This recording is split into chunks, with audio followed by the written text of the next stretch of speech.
Hello! Hi there. Welcome. Welcome to Microbiology Journal Club, where we get out big about all things small.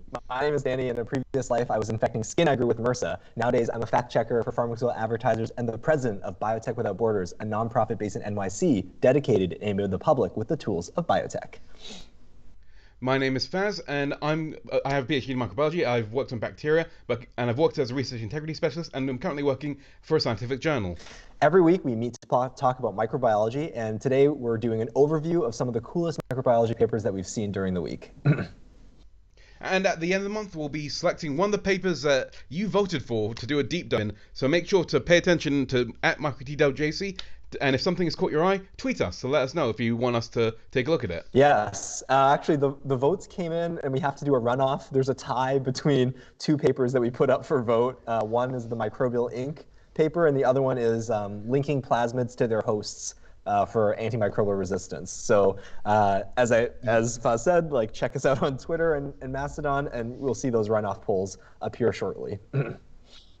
Yep, links to both polls in the comments, so you can check them out. Also, you can follow one of the papers we discuss every week in our Shared Zotero library, linked in the doobly-doo below. And we want to hear from you, so use the comments or tweet us at microtwjc. And boy, do we have a show for you today. First up, why would scientists deliberately infect people with SARS-CoV-2? Why do you volunteer for such a study like this? And what can we learn from it? Furthermore, we have some new data coming out about this brand new subvariant, Omicron BA2, and what the data can tell us about its transmissibility. But if you thought SARS-CoV-2 was the only virus to develop variants, we've got some bad news, because this week a highly virulent variant of HIV has been found, and we'll get a lowdown on what that story is, and also a story about a new way our antibodies can combat HIV. So, good news, bad news story. Not only that, we have videos showing how microbes can colonize the gut, studies on how the microbiome might influence us, and finally, a new way to fight antibiotic-resistant bacteria. All that and more. Stay tuned. Yeah, and as per usual, we're launching into the first section where we're covering SARS-CoV-2 news that's happening. And we talked about this a long time ago that this study was in the works. Safety, tolerability, and viral kinetics during SARS-CoV-2 human challenge. Yeah. This is like there's a lot to say about this early in the outbreak when we didn't have vaccines or good treatments. And this thought of deliberately giving humans SARS-CoV-2, humans like us. I'm definitely human. Yeah. So it's a very intense. I think when we brought it up, it was sort of they were looking for volunteers. It was voluntary, right? Like the idea was that they were asking for volunteers. They didn't want to coerce anyone to doing this. And I think maybe when we talked about it in the past, it was it's still relevant, right? The idea is that when you're studying infection, knowing the dose in which you gave somebody and the exact timing, that allows you to calibrate all sorts of different analyses that you wouldn't otherwise really get from sort of natural experiments that happen out there. And so so that's why I guess you do this type of thing. Controlled human data is very rare, but of course you have to balance that against the risks that you're exposing these individuals to. And for SARS-CoV-2, there's a lot of unknowns, and so it is interesting to see that this study was done. Of course, they have a huge team working on this. I think they have IRB, right? They have sort of ethics review boards, and that's the role of those boards, is to try to weigh those benefits and those risks. And for this instance, it's come out on the side of they're going to do it. And this is the data from that study. Yeah, I mean, early on in the outbreak, there was a lot of it because we didn't know. There's so much we didn't know about this this disease, and honestly, there were talks about maybe people saying maybe human sacrifice is underrated. I think that but this now we know kind of more about who's more susceptible to SARS-CoV-2, what kind of and we now have lots of treatments for SARS-CoV-2 as well. And with these people, since you know that they're getting this disease, you can spot early if it's going to take a bad course turn. For the worse. Yes. Yeah, take a bad turn. Yeah, and I mean, what they did here. I was going to say that the idea that they've chosen their participants carefully, I think, is really borne out, right? they had, I think, thousands of people like sign up to potentially go, but then through screening, they brought it down to 38 people, 37 people, something like that. Yeah, yeah, and the infection protocol, they got like gave them like 100 microliters of 10 TCID 50 of, so that's about like quite like 10 like dose. I think it's enough to kill 50% of like mice or something like that. Probably cell culture. I think it's like, based on, Oh yeah, yeah, probably cell culture. Sorry, yeah. TC is tissue culture. Oh, tissue Yeah, culture. Yeah, you're right. yeah.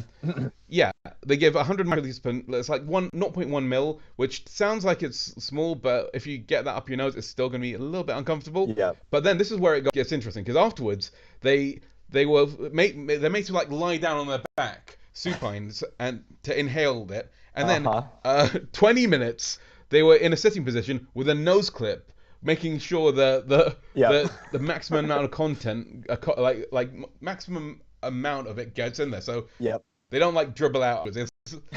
So yeah, this is kind of extreme. Yes. Yeah. I mean, they only have a shot. So I think it was said that they are targeting. They chose this dose because they didn't want everybody in their group to get it. Right. They're right at that. They're targeting a band that's sort of right at the edge of will you get it, won't you get it, in terms of amount of viruses. Of course, that data has never been like, right, that's just an estimate for humans. Yeah. They kind of took a stab in the dark, and they actually did quite well, that in this group of 30, like sort of about half of them ended up having some sort of PCR positive outcomes, where the other half didn't. Yeah, I mean, again, really, because with these, you always want to start off at the lowest possible dose. I mean, like, almost the safest situation is when you start off with a group of 30, none of them get infected, then you can, like, ramp it up slightly higher. Yeah, absolutely. I mean, it's kind of interesting, right? These are the questions that I wonder what was happening in those IRB discussions, right? Like, it seemed comfortable just choosing a dose here, but that would be one of the ways in which you could be extra careful that you're only getting as much disease as you want. And also, I think they had, they have monoclonal antibodies and remdesivir standing by. I mean, maybe remdesivir not so useful, but yeah, specifically like in the first like 10 challenge participants, they gave them a dose of remdesivir, like so essentially they had this moment where like, well, give them SARS-CoV-2, but also give them remdesivir, so they have an infection, but it's modulated, so we know that it's like lower. Oh, so that is first. So that is actually the first sort of foray that they did in for like for getting some initial safety information. Yeah. So they do like 3 sentinels. So if they give 3 people first, and if that goes well, then they give it to an additional number of people, and then with them they give like intravenous remdesivir. And the interesting thing is like the IRB looked at like kind of the results. And the thing is, I need to like mention, like I've been like a defender of remdesivir for a while by saying this statement that like remdesivir should be really effective early on in an infection, right? Like that that a lot of these like studies that show it to be like not working are because it's been like it's too late. Yeah, it's been given at the wrong time. This is a study where like they know when the infection is happening, they're giving it almost immediately. Yeah. And remdesivir doesn't seem to be any better than using nothing, which kind of makes me look like an asshole, which is Yeah. I mean, it is. I mean, again, small groups, but not good data from the remdesivir side. Yeah, I mean, I was hoping there'd be something there that show like even a tiny bit of difference would be really good, but it just there is actually a tiny bit of a difference there. So I think, I don't know if there's a PDF there, but in the figures there is a decrease in like viral load that happens in the nose, but not in the throat. Let's see if I can pull that up. To circle back to the idea, as you're trying to pull something up. So right, they had 26,000 individuals registered their interest to participate, right? And that was like during that time where people were like, oh, this might be helpful, right? Like this could be a really useful study. Then they called like 6,000 of those people, and they identified half of that amount who then they applied some criteria in order to allow them in. And those criteria are looking for those known comorbidities, right, to exclude them from this analysis. So what you end up with is a cohort of people that are likely not going to have bad outcomes. Of course, we Right. can't know that for certain, and we're trying to put all these different precautions in. That's why they did this sort of initial, the Sentinel style design, right, to try to gain a little bit of safety insight then before, continuing on with their studies.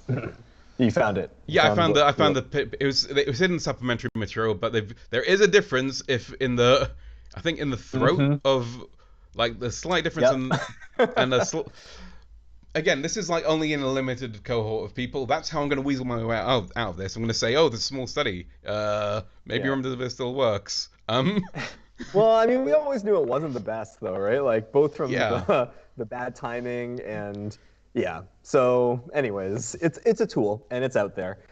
These people also, I think, had monoclonals waiting for them in the case that they needed that. And then, of course, just to remind everyone, like this is with the original variants, I think, like way back in a Wuhan style. Yeah, that makes it simpler because we've had a year to figure out because that's where most of them are based off of. So it does make sense that, and they also made sure to find like unvaccinated people as well, which is again like getting more challenging as everyone gets vaccinated.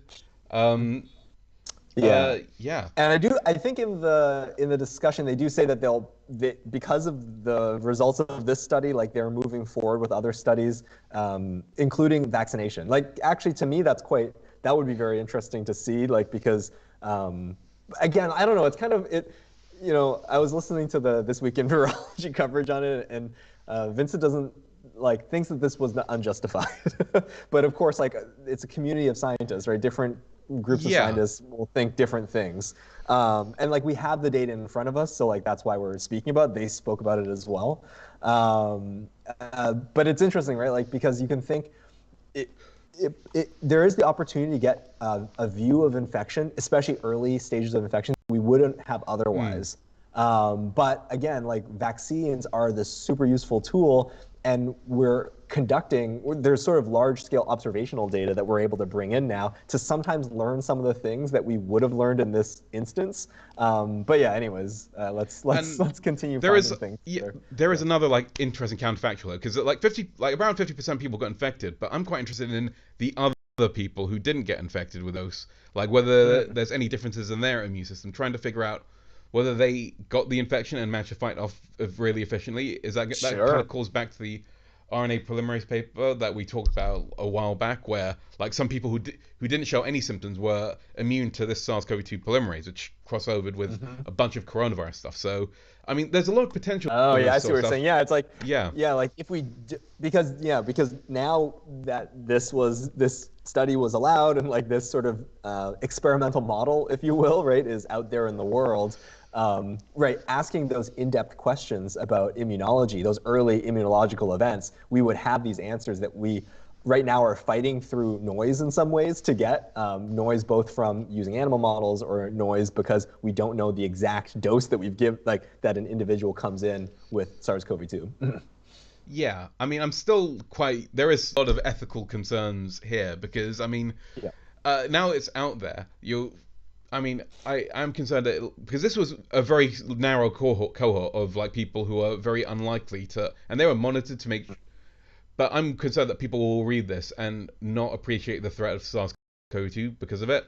That's I mean, that's why I tried to say like they chose right like a very tight you don't for us everyday folks, like even if you're within the age band, let's say, right, that they tested, we're not screened like that when we go out in the world, right? You don't get screened for all the potential risk factors and then also have like medical support monitoring you. So like the risk of going out and just getting it is not the same as what these people are experiencing. And ostensibly one could argue that the risk that these people are experiencing is also quite high because of that unknown factor of what predicates going on for those long-term symptoms.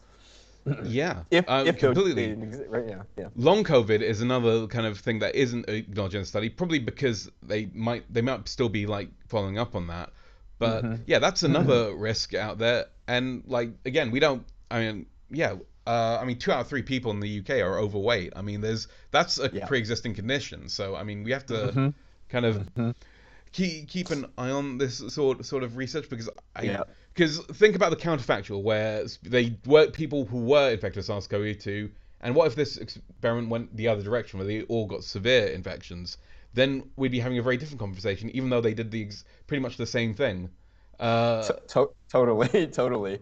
So Let's see. Minimal saying whole virome pre-infection correlated. Yeah, but I guess like I think the other thing is that like we don't. I think to go down this path of human challenge, like we'll never target something about severe outcome, right? Like that's right, not that yeah, is not the way that this model should be used, no, because like that is sort of like it's very you can't argue for that knowledge, or at least yeah, there isn't precedence at this moment in our current climate, like to be able to ask for that. And I think that's a good thing that this model won't be used in that way. yeah, I don't think it's necessary in that way because people with severe outcomes are already in hospital and are susceptible to studying. But this model looks Yeah. at can look at the time before people go to hospital and actually look at the timing Hmm. of the initial build-up of immunity that happens before it becomes a full-blown infection. Um, Yes, yes. And so I think one of the interesting things that we can see in this small data set is that there's that the lag period. I mean, we already sort of knew this, right? I think from seeing all the infections, which again is like, why is the study done? But anyways, is that like you're PCR positive a little bit before, and then you start shedding virus, right? With this focus, they use focus. Basically, it's a plaque assay. It's like like a more sensitive plaque assay, focus forming assay. FFA yes, is their yes. measure. Yeah. So yeah, they Yeah. look at various correlations, see how that works, and yeah, it's I need to go past comments because I don't know what's in the comments there, so I don't, so I want to avoid having Yeah. stuff in there. Yeah. But yeah, I think we can move on to the next paper where we look at Omicron. Oh. Uh, Sorry. oh I no, just no, want to wait, say sorry, no, wait, sorry. I did want to say that that small amount that like right like this is something that we know, and again we already know this, but like right you're PCR positive first and then you start shedding virus and then you might be antigen positive. So that antigen test, like yes, it's pretty good at stopping things, but there are a few days before it that you still could be spreading stuff, right? Non-pharmaceutical interventions, holding those on your face, avoiding those types of gatherings, like those are still really good precautions, right? And this data like almost gives us a really clear view of that because they've controlled those initial conditions. Yeah. And then it also shows us at the end, right, like that the test, like PCR testing at the end is still super positive, even though you're not getting shedding events. Yeah, okay, that's all I want to say. That's what Yeah. came out of it. There are other things probably that could be teased out of this, but yeah, we haven't read it deep enough to report on that. And yes, Minref, that is I will say that that's sort of the this is a constant ethical dilemma with biomedical research, right? Like Mm. when you have really valuable data that comes from a study that maybe was not performed in the proper way. That's why Mm. this study was well reviewed ahead of time, and even then, there's still right opinions I split mean, on whether or it's not it should have been done. I think it's still under the review, right? Or Yes. Yes. yeah, Yeah. I mean, so if they're continuing the study, right, then it's not just like the board said good and now there's free reign to do it. Every study that's going to be done in this fashion, right, is going to be reviewed by that board. But like, I mean, maybe this tells something. Maybe this is maybe some insight in sort of regulatory environments, because this is true in drug regulation as well. Once a board makes a decision, right, that is sort of right, it's used to argue for continuing it in different ways, right? So like there is a precedent that is set by having this done in this manner, and I think it's important to remember that, mm, and just know that that's true for all regulatory environments, right? That like precedent does change things, even though there will be independent review every time something is proposed. yeah, which means that if someone if not someone else does a study like this, but with like a different variant, or if something goes wrong and people get hurt, Hmm. that could shut Hmm. off all the research into this in the future. Absolutely, So absolutely. yeah, Yeah, Yeah, But it's a crazy, it's a very complicated issue, and if people are paying attention, right, to how clinical trials get done as well, like you'll see the same things sort of emerge. Yeah, in terms of yeah, I mean, not arguing to continue. bioethicists, so but we have Yeah, people with opinions. That's what we are. yeah, yeah, Um, for sure, for sure. Okay, let's move on. Let's move on. Yeah, move on to SARS-CoV-2 variants of concern and variants under investigation in England. Technical briefing 35. So this is another technical briefing that I mean, because every now and then, whenever like a variant comes out, the first like documents that come out are these policy documents from the UK because there's various like surveillance that's out there for like new variants. So like this B8 two is a new hotness, to say.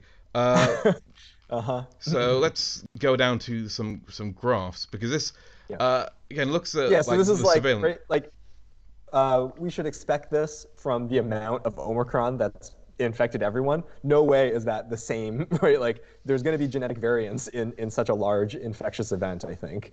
Yeah, And this is now people are parsing that out, and we're looking at like those relative rates, I guess, right, inside of the Omicron group.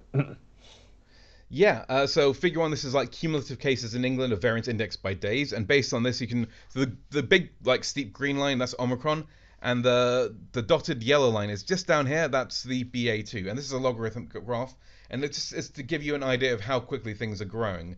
And it seems like and this is like a function not just of like the virus, but also the population itself. So if there's a lockdown or some kind of other event, that can alter things. Hmm. But I think the takeaway is that this is a rapidly growing variant. Um, Hmm.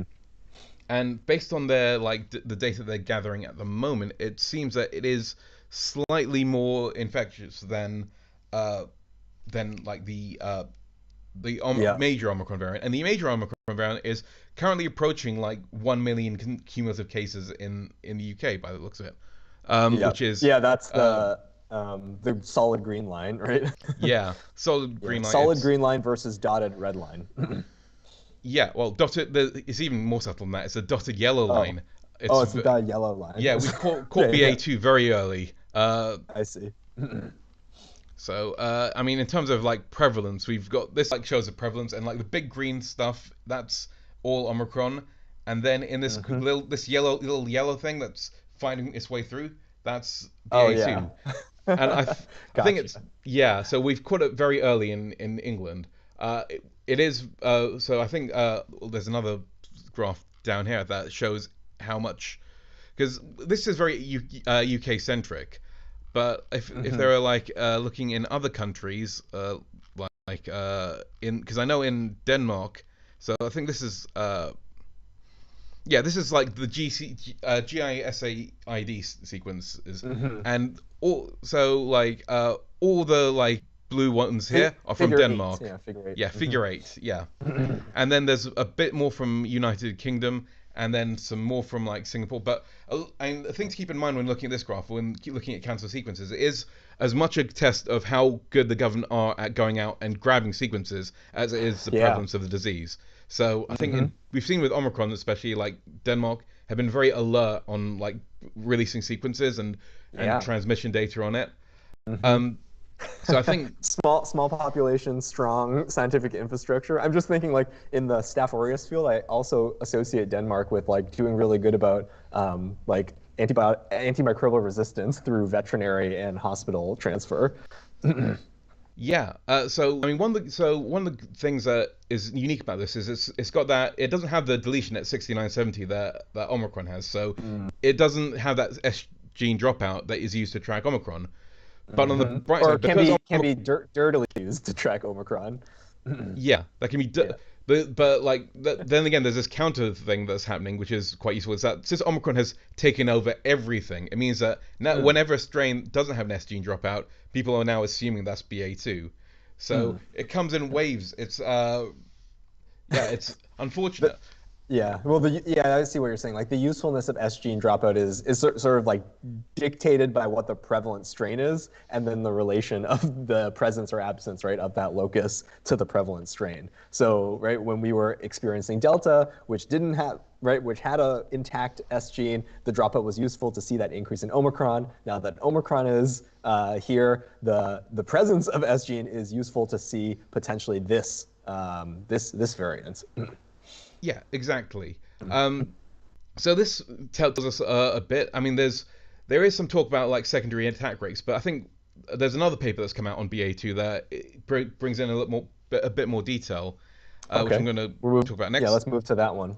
Yeah, transmission of SARS-CoV-2 Omicron, VLC subvariants BA1 and BA2, evidence from Danish households. So again, coming from Denmark, very similar study. We talked about another study on Omicron from Denmark, which also looked at households.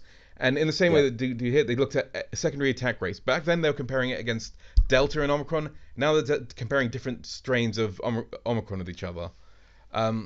So that previous study found that Omicron is much more transmissible than Delta, and also much more, and that transmissibility was due to it being able to evade vaccines. This one now looks at the difference between BA1 and BA2, and what it finds is that this has a higher secondary attack rate. So that means that if someone comes back home infected with Omicron, people in their household are more likely to also get Omicron. Yep.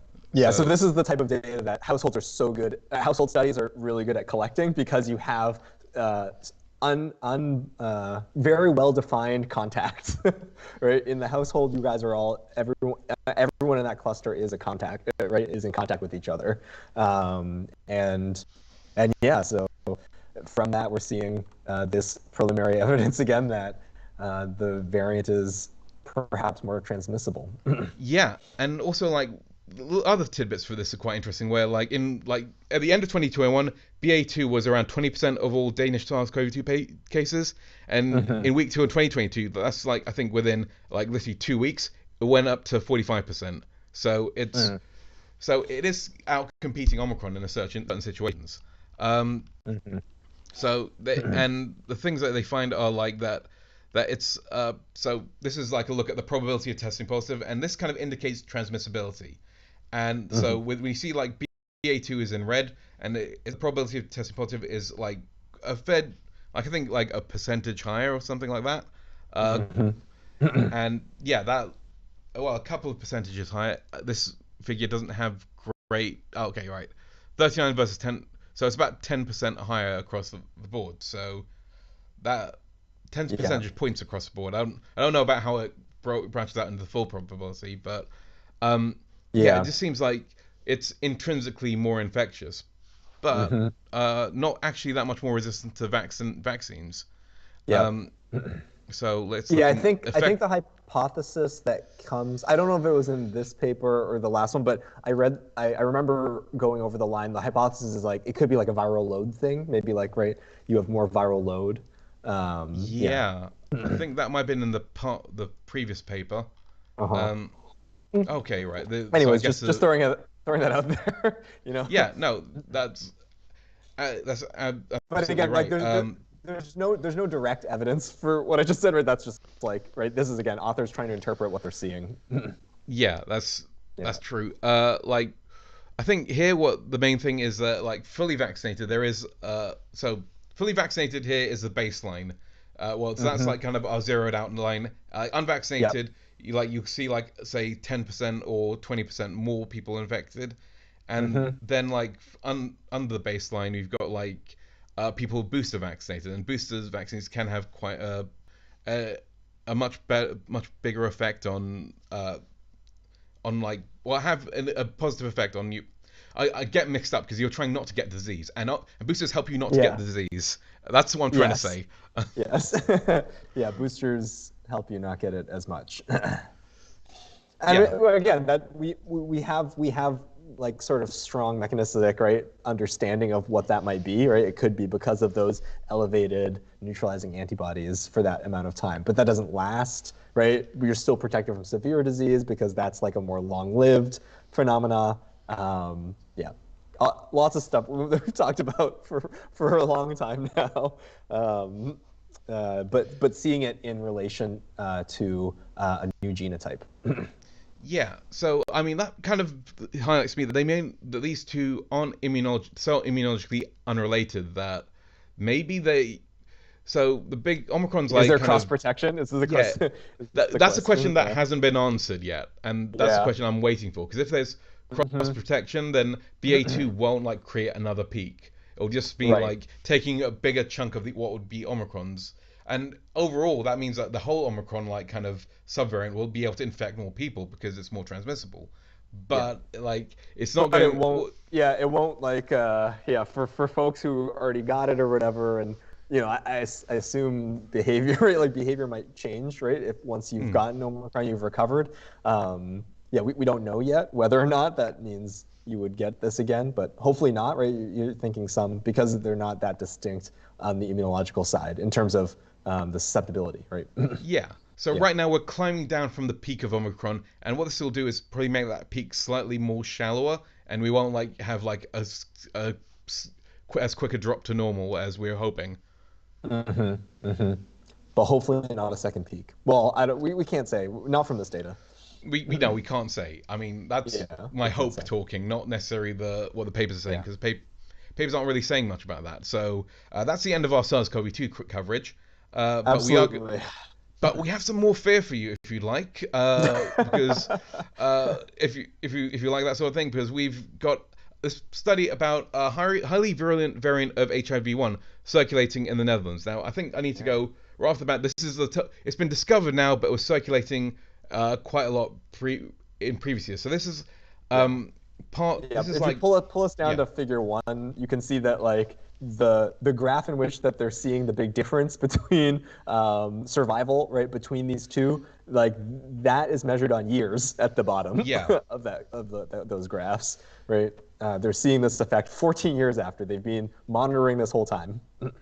Yeah, because HIV is a chronic disease. It attacks CD4 helper cells, which are like kind of the brains behind the immune response. And HIV virulence is mostly measured by like viral loads and how low your CD4 counts drop. Um, Yep. and currently now we've got like lots of successful antiviral drugs that can prevent the decline in CD4 cells and lower the viral load. Um, Hmm. and like the thing about HIV is that the viral load and the decline in CD4 can be considered to be like heritable. So if there's one strain of virus that can lower them faster, that can be inherited. So it's challenging to look at like kind of what the genetic effects are because we're looking at chronic disease, so it can take a while for it to show its true colors.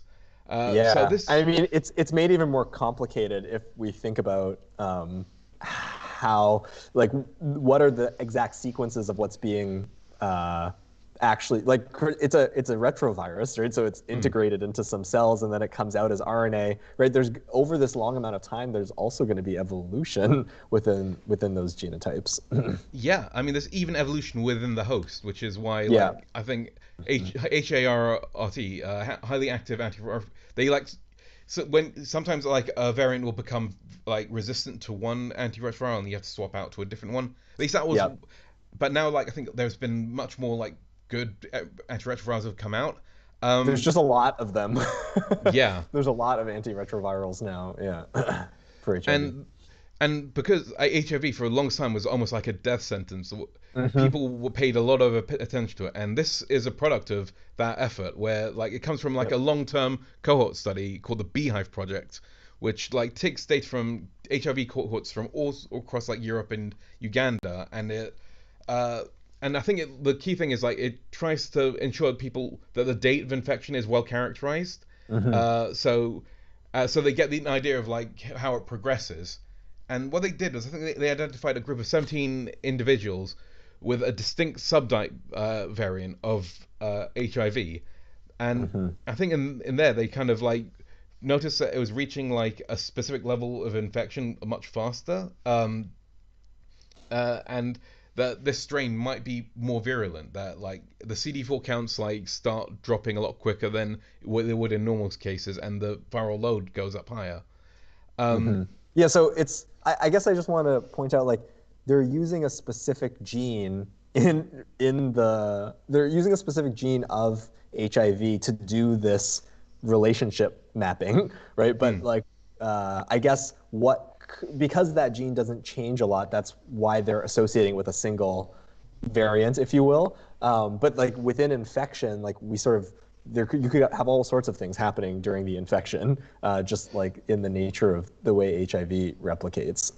Yeah, this is interesting because like I think with the beehive, they got 17 whole genomes from that, and then Hmm. they have another like study called Athena, which is based in the Yep. Netherlands because I think quite a high proportion of the people in that initial beehive cohort came from the Netherlands, and Netherlands have Yep. this massive that catalogs 98.5% of people living with HIV, and follows them Hmm. longitudinally. So they found this one study, and they basically asked all of the Netherlands how many other people had this variant, and Yeah.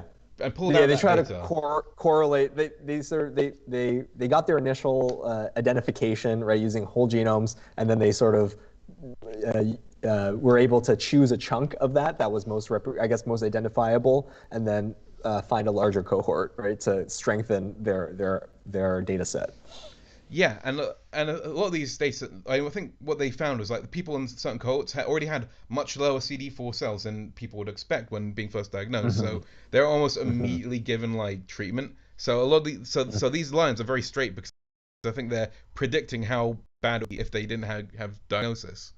Uh, Hmm. um, but yeah, Yeah. So I guess this is, this is the bad news part of the this is right like the bad news part of this sort of study is right we may have spoken before about there's this theory right that viruses are like trying to become less dangerous to their hosts mm, right because they just want to be more transmissible. But then here's an example of like some long-term a virus that's been with us for a long time that's kind of at least in a cluster of folks for some reason, right, is going in a different direction. yeah. So I mean, they based on this, they went back into I think there's some phylogenetics. So like looking at the genomes, looking at how related all these strains are to figure out when their last common ancestor was, and I think they Yes. mapped it Yes. down to like Yeah. 1998, like and Yeah. but Take us to figure two. I mean, it doesn't show us the date. Oh, it maybe does show dates there. If we go to figure two, this is yeah, where they let's do go to the. figure two. Yeah, they do have so they can map it all the way back to about 1998, give or take. So the Spice Girls were very popular back then. Um, Is when they yeah, think the there's branch diverged, right? Is yeah, what they're thinking. Yeah. yeah. I'm not like saying there was any causality there, by the way. Spice Girls were great, independent of what happened. Um, And what they found was that the population number increased roughly in 2010, and they think that there's been a decline since 2013. Spice Girls again didn't sell any CDs in 2013, so I feel like no correlation though. I Yeah. So interesting too, right? I guess this is like something because the phenomena of this increased, like what they're calling more virulence, right, is over such a broad peak of time. It's also unclear what the future of this would be like.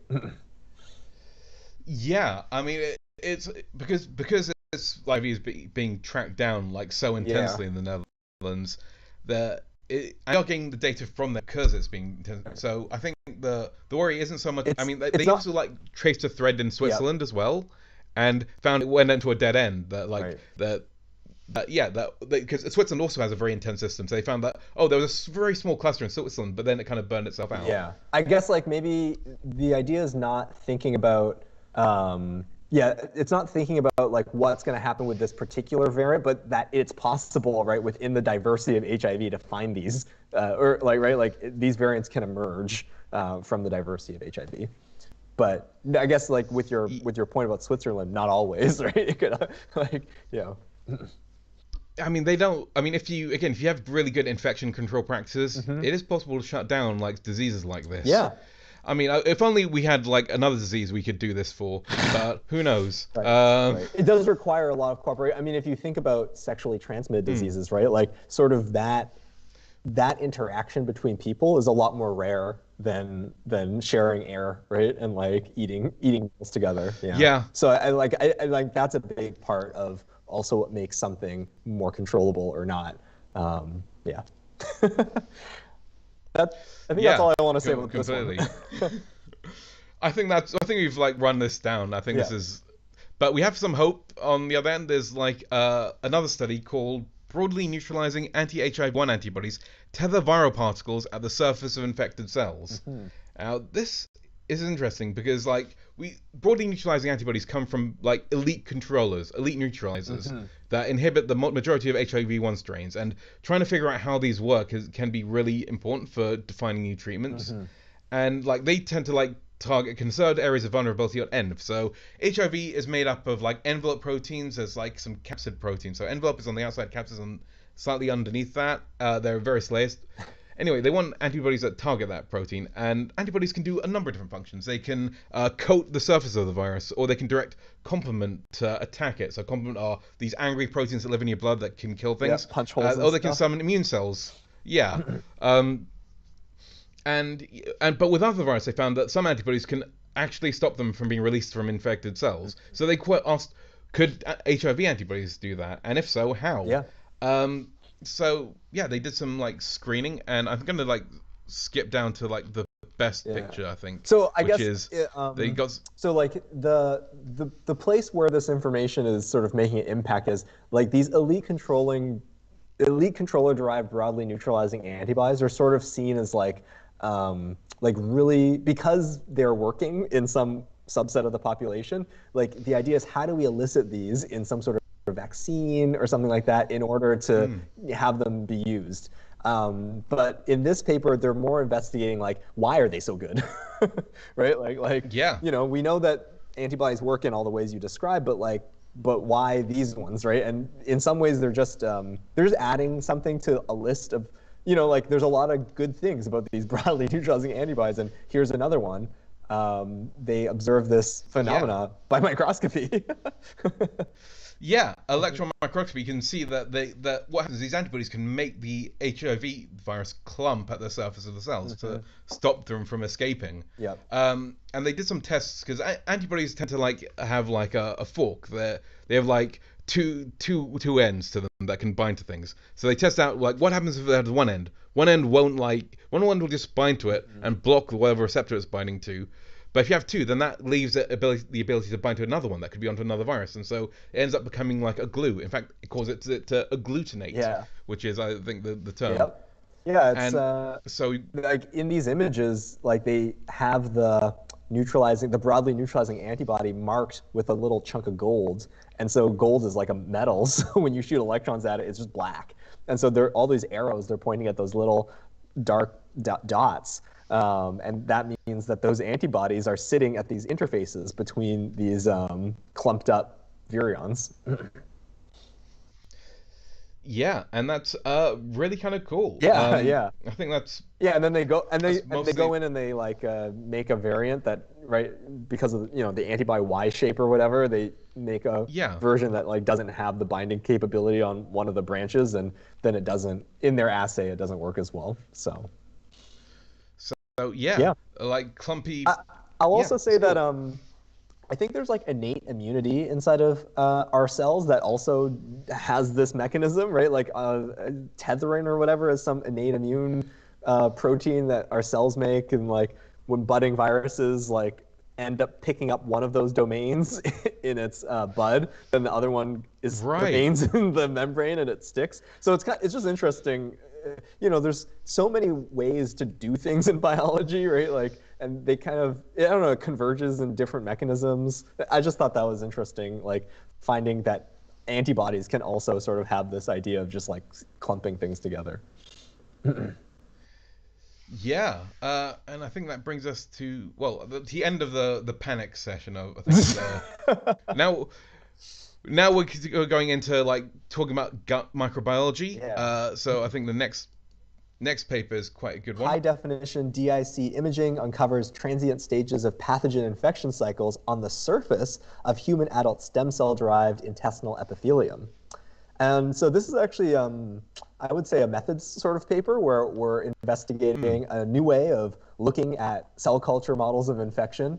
And if anyone's done cell culture before, like you'll know you have like your dish or whatever, maybe your slides, and you're growing stuff at the bottom, and then you cover slip it, and you flip it over and you look at it. You're usually looking at the basal, on the basal side is the surface, right? Like you're looking through the piece of glass, Yeah, or through the piece of plastic, right? That's at the bottom, and the cells are growing on top of there. Their apical side is at the top. That's just where the light is being shone, and so the lens is being focused on the basal side. But here they make up like they make a style. They make like a very thin. I don't know. They use a different type of membrane so that they're able to look at the top side instead. is the yeah what they've done here. Yeah.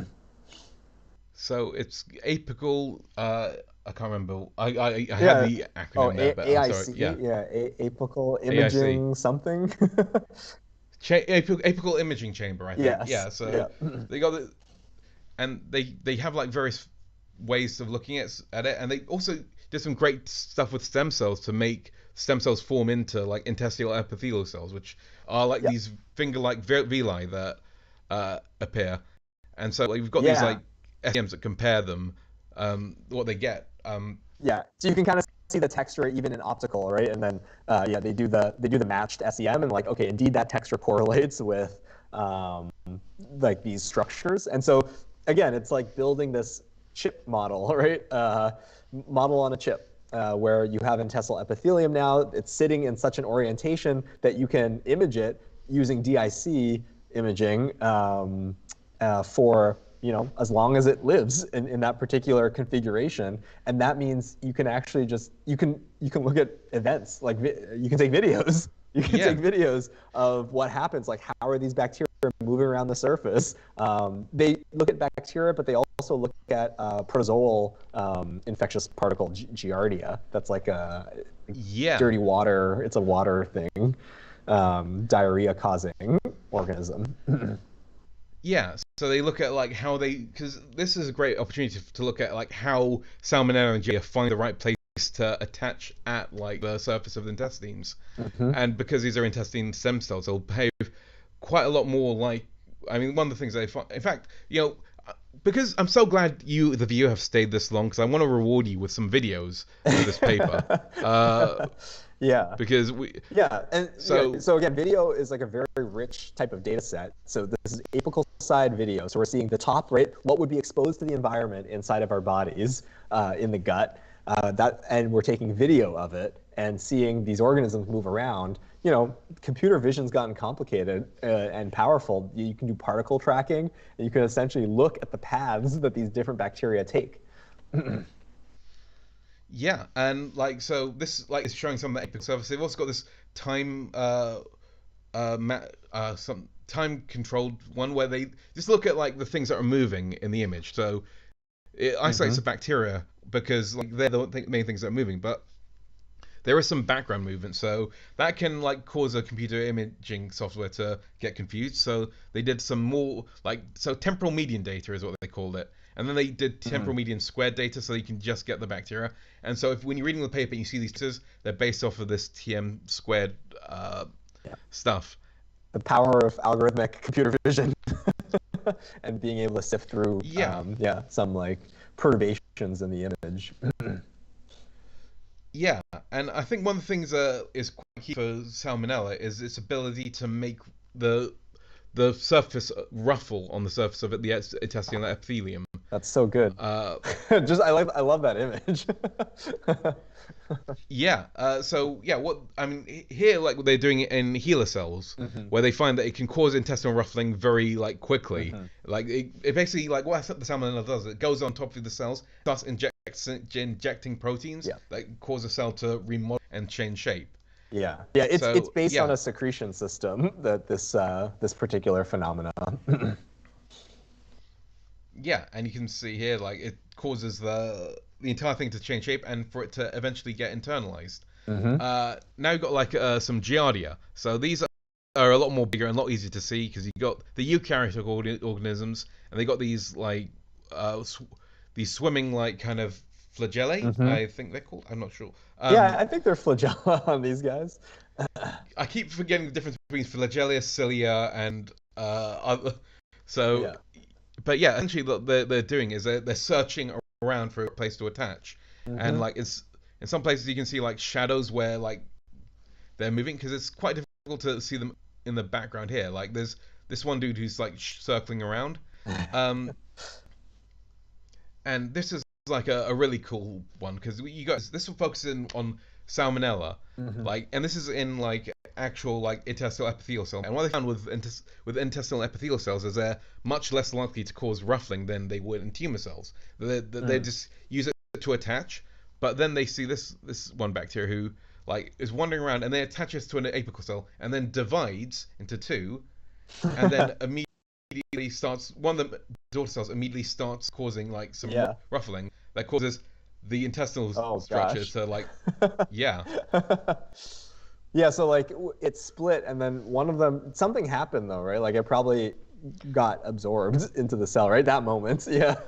Yeah, yeah, it invade. It literally, you were seeing like the bacteria invade a host cell and then change how the infected cell like looks under the microscope. So Yeah. I guess from this perspective, it's like blebbing out towards us. Hmm. Um, but yeah, really interesting paper. I always love a paper with good videos.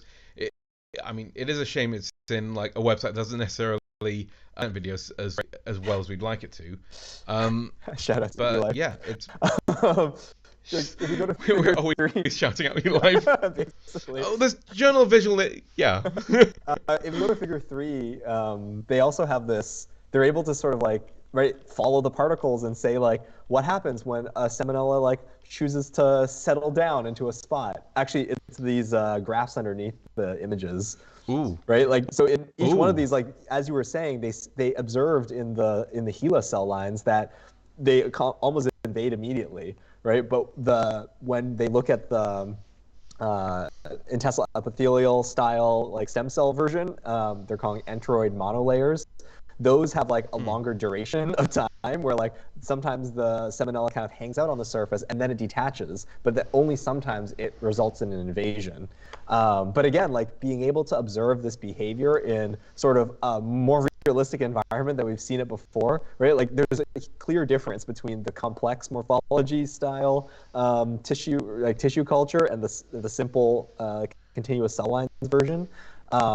Yeah, there's like these big differences, and this model that they have, we're able to see those, and then you can start asking questions, right? Like, could you make mutations in the salmonella that make it more likely for certain things to happen? Could you make mutations in the cell lines that in the intermonolayers that would result in different kinetics here? And yeah, that's just very interesting stuff that we're able to study now. Yeah. I think I've said everything I need to say about this paper. We can Okay, move on to the yeah, next one, let's move on. which Uh, is. okay, so this one, I don't have much to say about this because it is a atlas. So, Mm, cell atlas of microbe-responsive processes in zebrafish intestine. So, I'm sure everyone's heard by now, right, that like our gut is like this interface between our bodies and the microbiome, and the things that the microbiome does can really affect us. And so, and there's many different models people have studied that in, right? Germ-free mice and all these different things. Well, germ-free zebrafish are also a thing that exists, mm, and a place where you can study that interaction, right, between eukaryotic, not mammalian, but a eukaryotic vertebrate. They have backbones, so that's their yep. relation to us. A eukaryotic vertebrate model system that has all these developmental stages, and they blend up the gut from sort of germ-free version and non-germ-free versions, and they give us a single cell sorting of all of those cells. Not surprisingly, there are so many different types of cells in the guts of these organisms. But what's interesting is then you can compare the germ-free version versus the conventional version, and you can see that these cells are behaving differently, right? You can pick out these instances Mm, of where the cells behave in a manner that requires the bacteria to do some signaling. So yeah, I mean, again, nothing specific I'm going to say about this because I only breezed in and said, wow, cool data set. Let's show people what scientists are doing, right, in terms of building these big data sets. But you could imagine you could go into this data set and have some interesting hypotheses about some interplay, right, between needing a specific signal from your microbiota to clear a specific developmental milestone, or maybe to clear to just have proper just proper homeostasis in general, right, for some of your gut cells. Yeah, and they've also got some like things saying about how like the actual like having a no gut microbiome means that you have less vasculature in the gut, which is also Yes. kind of an interesting finding. Yeah, so I guess that's right. Um, Like, I think we've seen this pattern. We always see this pattern in this style of paper, right? Like, the atlas is this huge data set. You can ask lots of questions, but often when it right. gets published, they'll sort of choose one story to highlight. And yeah, thanks for bringing that out. That in this one, they pick out a vascular story, that you get more vascularization when you have actual bacteria. And vascular, like, that's developmental, right? Like, this is like we need our bacteria are so closely tied. Well, if you sort of think of the relatedness between the gut of Danio, zebrafish, and us, they're so critical for that development. I mean, germ-free mice are messed up. Yeah, yeah, completely. Yeah, no, so like again, big hypothesis being generated in this paper, something that people will go back to in future to look at ideas. I think this will get good citations, but absolutely. Yeah, moving to the next one, which is really fascinating actually. Selective induction of human gut-associated acetogenic, butyrogenic microbiota based on specific microbial colonization of indigestible starch granules. Yeah. We're still keeping of human studies here. Yeah, so in this one, they already knew in mice that this is so like, the gut is a huge place, right? If you're a bacteria, like the sort of span of space is huge, but you can break it down at the microscopic layer and say, but there's like tiny microenvironments inside of the gut, right? Tiny clumps of food and chunks of things that make it all the way down there. And so they did this in mice earlier than this study, where they sectioned mouse poop. And they saw, wow, look, like you can see like some of the clumps of things in the poop, and you can look at the microbiota, like the microbes that specifically grow on different clumps of things, and say something about, right, how does that local environment influence the types of blooms of bacteria that you end up getting inside of your gut. And so the object that they use to sort of do this discovery is potato starch. And they have humans eating different potato starch. I really enjoyed in an experiment. I just like the language here. I'll read it out. It's hilarious. Oh gosh. Yes. It's experiment 2, where they say fecal specimens were collected for. Well, first of all, the fecal specimens are like punched out using a plastic straw. and then not eco-friendly. Not eco-friendly. But I love this, like, because diet is important here, right? So the fecal specimens are the intake. They tell the people don't overeat, right, and don't like eat something like over and drink or whatever, right, because that's going to mess up your poop. But they also don't want people to. They're feeding people starch, right, as the substrate that they're going to limit, but other things have starch as well. So intake of banana, any raw tubers, raw starch powder other than provided by the researcher, or large amounts of chilled potato salad was prohibited throughout the experiment to avoid introduction of large amounts of granular resistant starch to the intestine. Right? It's just like, why are you gonna go hard on potato salad like that? I mean, like they specifically said like no potato salad. It's like there was some large amounts of chilled potato salad was prohibited. To me, that's just hilarious. Large amounts as well. It's like you can have a little bit of potato salad, but not as much as you want. Yeah, but again, like, I mean, those things would be, if you imagine all those foods, like those have starches as well, and like they're trying to study what happens, right, when they feed people starch, and they want to see that starch, and they want to make sure it's the starch that they fed you, not the starch that you're eating on your spare time. Yeah, I mean, there's in experiment 3 they have a similar thing where like they're feeding people like 4 grams per day of raw Japanese yam, but they were prohibited from eating any more yam than that, and also prohibited from eating bananas. But conspicuously, potato salad was not mentioned, so. So potential confounder. That one guy who really wanted potato salad in that study, he's like, "Yep, this is." But up on the screen, you have an example of what that data looks like. Those poop histology, essentially, and the starch comes out dark. and then they use some fish, I believe, to be able to identify different bacterial. And you can see that they have this like. Sorry, people don't know what fish. Fluorescence in situ hybridization. It's not like they had a fish to search around. That is one of specify that. So that's like a fluorescent marker that allows you to see a certain type of cell and it show up in a certain color.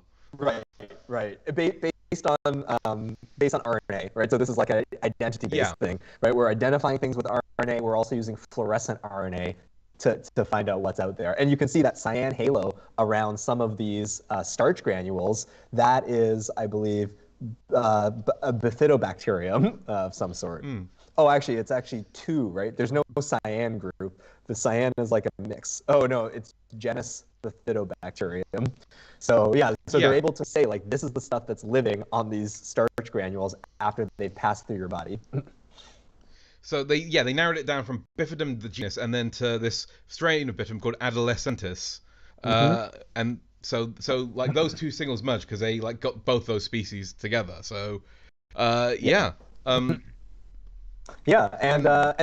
essentially using that tool of like categorizing the stuff, first of all, just in the whole, they can say like what was there in all of the poop, but then also where was it? Was it attached to the starch or not? They build up this model, right, of understanding that these microenvironments really, they help to enrich specific species upon eating, right? In this case, starch, but they sort of want to general, right? I think the urges from this work is to think about that for anything, right? That like that, this is one of the mechanisms in which we enrich for different bacteria in our guts.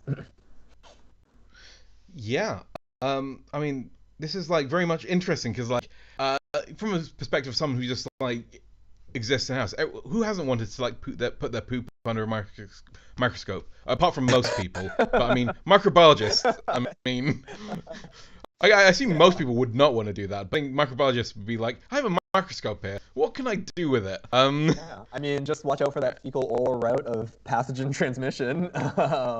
But yeah, you can learn a lot about from looking at your poop under the scope. But also very specifically, it's the structure, right? Like this is not just like, oh, I made a smear necessarily of the poop, right? They took like a core sample, if you will, using a plastic straw, right? And fix that in a way where they could preserve the structure.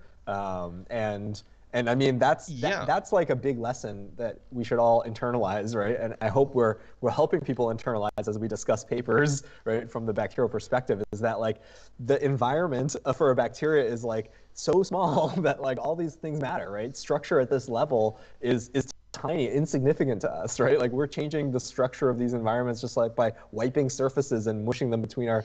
Well, anyways, like. Well, yeah. I mean, this is like that soil paper we talked about. In fact, it's very similar because it kind of similar, like it's exactly the same. You can imagine like cyborg poop, right, as a way to understand, right, the specific. I couldn't until now, but now I won't be able to imagine anything else. Right, but those. Gosh, those same Terminator 5. Oh my God. Another finding they found is like. Like as well as they looked at like, so they found like E. rectale. There's another like, because there are people who carry B. adolescentis, but people who don't. And then they found there's a different bacteria that takes advantage of that eats starch in those people as well. Yeah. Which is like. And so the idea is that like, if you don't have one of them, then you have this other thing that does it, right? But the E. rectale, I think the metabolism is not as good. And so this again is like sort of, this is I guess almost a way to study to get a sense, right, of like what bacteria are doing in the gut, right, and whether they're doing a good job or not. Yeah, I think it's like, I mean, especially if you're very into like people who like eat bacteria for good. I can't remember the names of it, but probiotics. That's what I remember. Yes. Yeah, if you're into that, then this is gonna be very useful for that. Yeah, we're like, don't put weight in probiotics. But yeah. But actually, this is a really interesting thought about. No, actually, you just made me think about this. Also, but think about prebiotics, right? When you eat something that you want to encourage a certain type of growth, right? Like maybe it's like a prebiotic probiotic mix that you really want, because like then you're giving the food for the thing that you want to grow in your gut. right? And then you'll see that growth, right? So you can imagine in this example, right, like B adolescents plus purple potato starch, right? That is the mix that you might get like a colonization event of your gut, where you might not otherwise. Yeah. Yeah. So this Okay. raised a lot of questions, but yeah, next study looking at sensitizing Staphylococcus aureus to antibacterial agents by decoding and blocking the lipid flippase MPRF. So yeah, lipid flippase. Apparently, this is the first example of a flippase is MPRF, sort of characterized. What it does is it's a protein that sits in the cell membrane. It has some affinity for specific types of phospholipids, and it takes them from the outside of the lipid bilayer and it flips them to the inside, or vice versa. Wait, I think specifically this one does outside to inside. Yeah, so so let's see, yeah, it actually like kind of synthesizes a specific thing, and then so it synthesizes positively charged lysyl phosphatidyl glycerol, lys-PG, from a negatively charged PG acceptor, and then a tRNA donor that just adds a lysine onto it, and then in the process of doing that, it flips that new lys-PG from the inner to the outer leaflet of the cytoplasmic membrane. So that's kind of so it's kind of both like a synthesizing enzyme and it flips things to the outside. Right. And the end result of that is that it's changing this charge profile of the cell membrane. And why that is thought to be important here is that the charge nature of that membrane is thought to prevent certain types of antimicrobial peptides that our bodies use to fight off bacteria from working. And so the thought process behind these authors is that if they can inhibit this some way, that might sensitize the bacteria to our natural processes of being able to kill it. But I mean, you could even extend that to thinking like other exogenously added antibiotics. And the tool in which that they use to try to stop this is a monoclonal antibody. Yeah, it's and they created this using like a phage display library, which I'm always impressed by. Like a phage that expresses an aspect of an antibody on a surface, and they can test whether the phage binds to something. If it binds to something, then what the antibody it'll code for will bind for something. So they do that iterative rounds to evolve an antibody to attach to this kind of flippase. Yeah, so they create a whole bunch of these antibodies, and they show that it prevents those flippase from working. So they're learning a lot of stuff actually, because like this flippase, they also don't know that much about it. So just having antibodies that bind to specific parts of the flippase, they're already learning stuff, right? About like which parts are moving, which parts aren't moving, which parts are outside, which parts are inside. So that is a big part of what is being learned here. But that secondary part is that then, it also makes them more susceptible to dying from these antimicrobial peptides when they're being exposed. Yeah, so niacin is the one they use here. And that sort of positions this flippase as a really good target for drug development. Yeah, because there are like various like variants of like Staph aureus that express like this flippase, and this makes them like resistant to not just like antibiotics like daptomycin, but also natural antibiotics produced by the host immune system. So when macrophages like engulf a bacteria, they expose them to these cationic antimicrobial peptides that kill off bacteria, and if bacteria are more resistant to them, that actually makes them more virulent overall. So being able to like give this sort of thing will give a boost to the immune system as well as declining antibiotic resistance. Yes, cationic antimicrobial peptides. Yeah, cationic, cationic. I'm sorry. Yeah, let's call the whole thing off.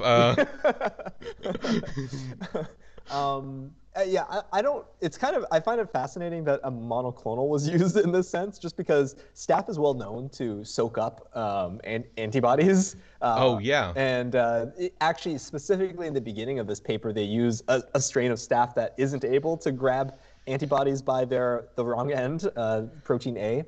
So anybody who, I just want to shout out to anybody who has to run the Western blot with a staph, because protein A the worst for that. Yes, because totally. You run a Western, a source of a source of reduced sensitivity for sure. I'll say that I'm not sure whether or not. So like it does work. They end up using right non-protein A knockout staph and using this monoclonal on it and showing the sensitization. But I don't know like therapeutically whether or not that's going to be the way forward.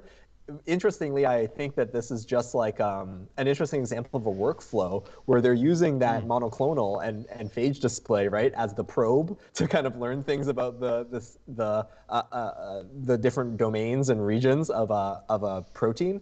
But then at the end of the day, we might want to just focus on finding small molecule inhibitors of that particular protein to use as sort of adjuvanting or synergistic killing of staph. Yeah, I think that sums it up really well. Yep. And so I think And the our last next paper. Yep. Yeah, global RNA interactome of Salmonella discovers 5' UTR sponge for the MIC-F small RNA that connects membrane permeability to transport capacity.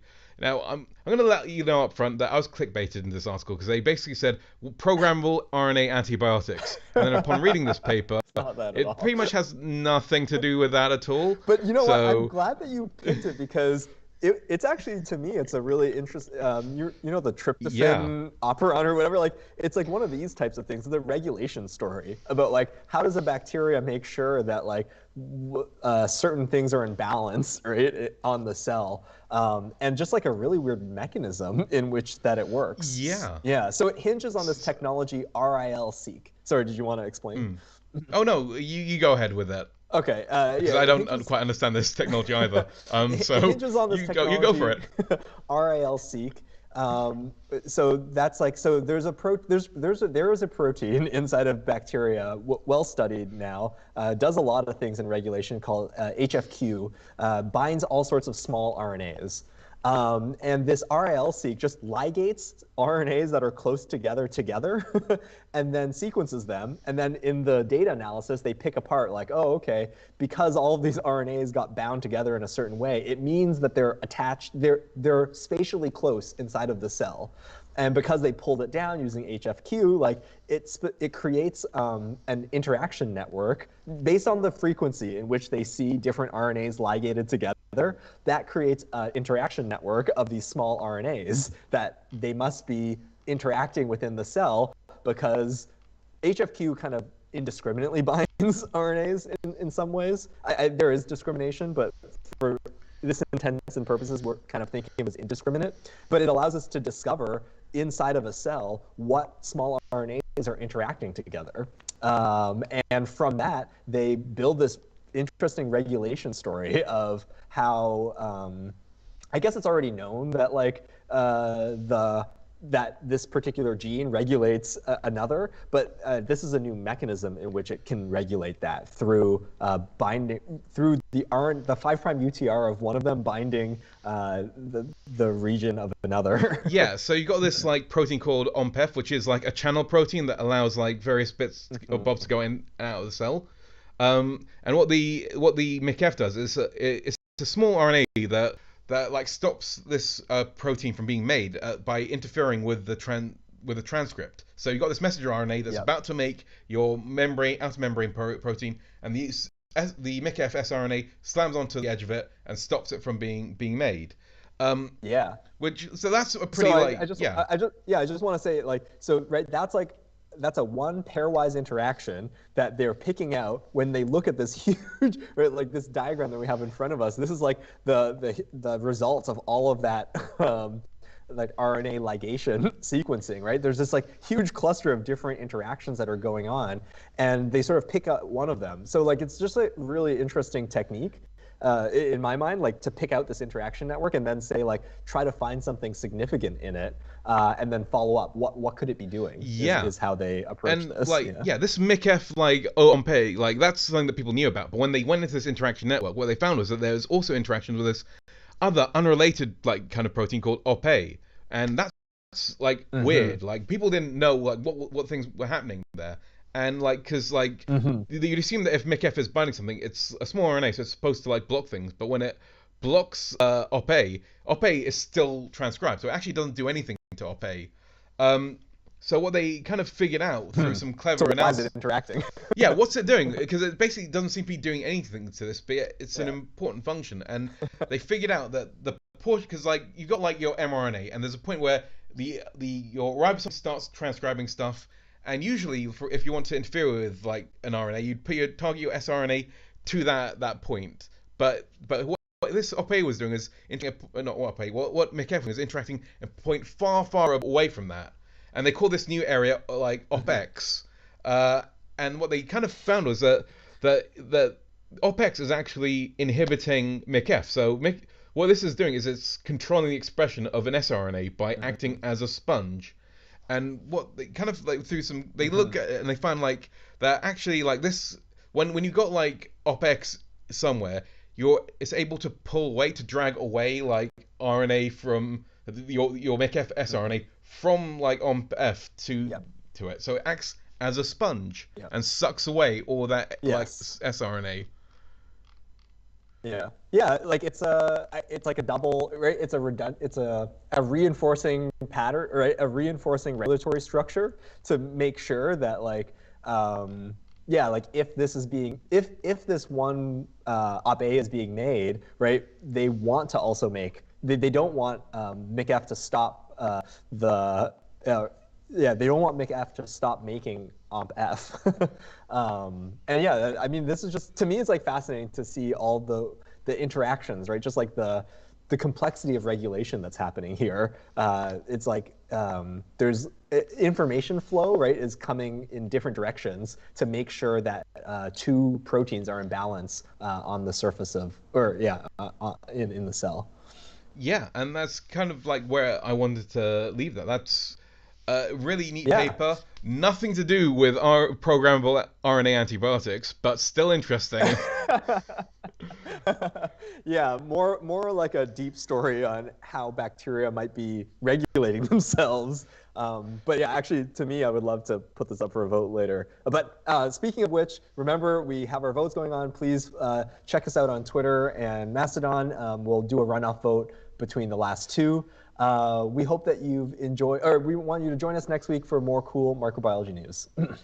Yeah, and like I just want to pop up and say vote for Microbial Inc., but that's just my opinion. No, I say vote for AMR. Like, I want to see AMR linking.